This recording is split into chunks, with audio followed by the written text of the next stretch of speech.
ازيكم عاملين ايه؟ يا رب تكونوا بخير ان شاء الله. اللهم صل وسلم وبارك على سيدنا محمد، صلاة تفرج بها الهم وتزيح بها الغم وتسدد بها الدين وتحقق بها الآمال، اللهم امين يا رب العالمين.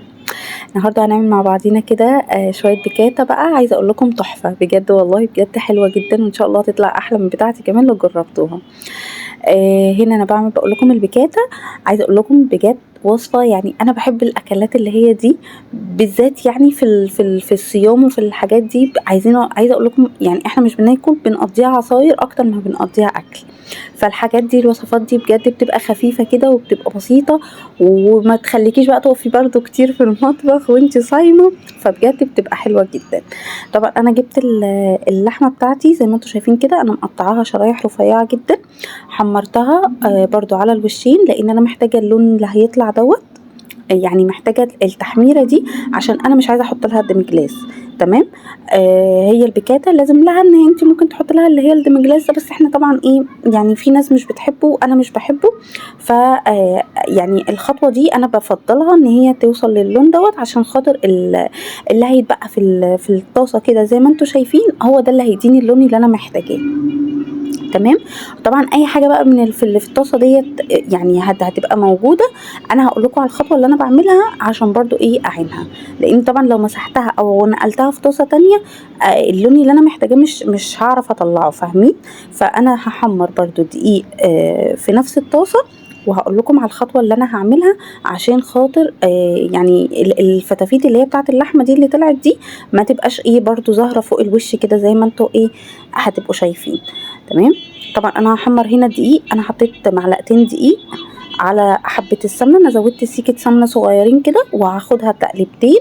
ريحة يعني انا محتاجة ريحة الدقيق بتاعي يظهر، وهروح ضايفة كوباية لبن، لو عندي كريمة لباني مفيش مشكلة، يعني كريمة الطبخ دي. تمام. بس انا طبعا بما اني برضو غليت جدا فهو اللبن بيقضي الغرض برضو. تمام. وهتحطي برضو كوباية شوربة والمشروم. تمام. حطينا المشروم وحطينا اللبن والشوربه. يعني انا الخطوه بقى اللي انا بقول لكم عليها دي، ان انا باخد الشوربه بتاعتي بروح مصفياها، بصفيها في صفايه. تمام. عشان خاطر اعين منها اي يعني تكتلات من اللي هي اللي بتبقى ظاهره من بتاعه اللحمه وكده. تمام. خدتها ونقلتها تاني في نفس الطاسه، ورحت ضايفه بقى اللحمه بتاعتي والتوابل زي ما انتم شايفين كده، هحط فلفل اسود والسبع بهارات وشويه زعتر. تمام. والملح طبعا. هي كده كده اللحمه احنا واخدينها التحميره ديت، فبرضو ايه يعني ان شاء الله مش هتحتاج معاكم ايه وقت كتير على النار، وهي بتبقى متقطعه شرايح رفيعه كده زي ما انتم شايفين. تمام. هغطيها. احتاجت معاكي شويه شوربه تاني لان طبعا الصوص بتاعها ما بيبقاش تقيل قوي. هي بتحب بقى معاها ايه، بتحب معاها الرز بالبسله زي ما انا هعمل كده. تمام. هحط السمنه وشويه الزيت، عشان خاطر الزيت بيخلي الرز بتاعنا كده مفلفل وحلو وبيلمع. صلي على محمد، صلي على محمد، صلي على محمد. بس انا خدت طبعا البسله بتاعتي تقلبتين. تمام. وغسله الرز ورحت ضايفاه برضو، هاخده معاها تقلبتين برضو. كل الحاجات دي انا هغلفها بالسمنه والزيت اللي احنا حاطينه، وبعد كده هنروح ضايفين شويه الملح بتوعهم وشويه فلفل صغيرين جدا، شويه فلفل اسود صغيرين قوي. تمام. عندك شوربه حطي، انا كان عندي شويه شوربه صغيرين كده فايضين، رحت ضايفاهم ورحت مزوده ايه الميه بتاعتي اللي هي بتاعت ايه المقدار بتاع الرز العادي بتاعنا. تمام.